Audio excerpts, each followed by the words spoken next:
I know it's frustrating. The first step is to click Ctrl 0 on your keyboard. It will clear off the screen. Press Ctrl 0 again to bring everything back. If that doesn't solve it, you can come up here and click on this minimize to cycle through. Click again and they will appear. If they don't, come here and click on this command line. Click it once and type ribbon. Maybe it is closed, so type ribbon to open it.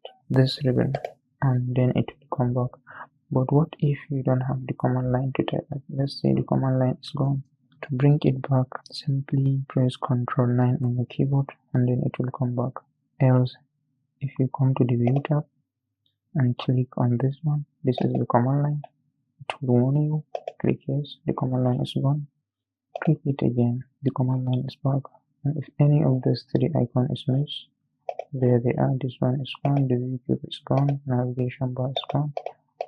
Click them all to bring them back.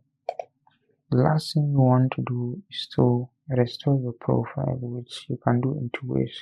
By clicking on the big A, come to the option, then come to profiles.